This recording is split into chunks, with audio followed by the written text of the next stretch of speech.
মিথ্যা বলে, ছলনা করে, তাতে কোনো অপরাধ হয় না, পাপ হয় না। কেন? এই মায়ার সংসার বাবা।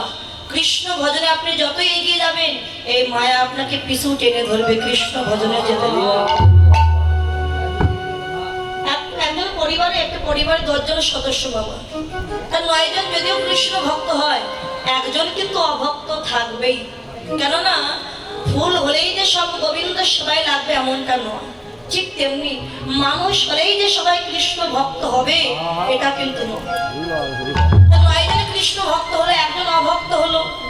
এখন বাবা যাচ্ছে কীর্তন শ্রবণ করতে, ছেলে বলে বাবা তুমি কোথায় যাচ্ছ?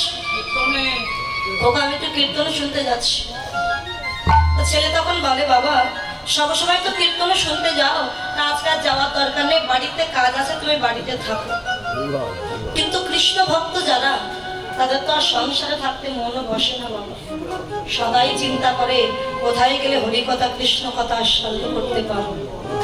তো বাবা চিন্তা করছেন আমার মন চেয়েছে আমি যাব, কিন্তু আমার ছেলে তো আমাকে যেতে দেবে, কি করি? বাবা তাহলে আমি কীর্তন শুনতে যাব না, ওই পাশের বাড়ি আমার একটা বন্ধু এসেছে অনেক দিন পরে, যা একটু বন্ধুর সঙ্গে দেখা করে আসি। উদ্দেশ্য কিন্তু বন্ধুর সঙ্গে দেখা করা, উদ্দেশ্য এটা নয় ওই যে বন্ধুর সঙ্গে দেখা করতে যাব এটা বলেছে বাড়িতে, আর চিন্তা করলো যেটুকু সময় পাবো অন্তত হরিবাসরে যে একটু ভক্ত সঙ্গ করেই আমি ঘরে ফিরে আসবো। আপনি একটু বৃন্দাবনে যাবেন, আপনার নাতি বলছে ঠাকুমা তুমি কোথায় যাচ্ছ? দাদু ভাই বৃন্দাবন। ও ঠাকুমা তুমি যদি বৃন্দাবনে যাও রাত্রে আমি কার কাছে ঘুমাবো বল? সত্যি আমার নাতিটা কষ্ট পাবে, এবছর না হয় যাবো না, সামনের বছর যাবো।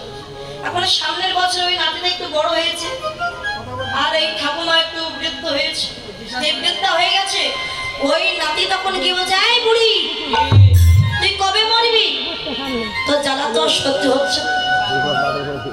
দেখেছেন তো ভালোবাসা, যে নাতি নাতনির জন্য বৃন্দাবনে গেলেন না, সেই নাতি নাতনি বড় হয়ে বলছে বুড়ি তুই কবে মরবি?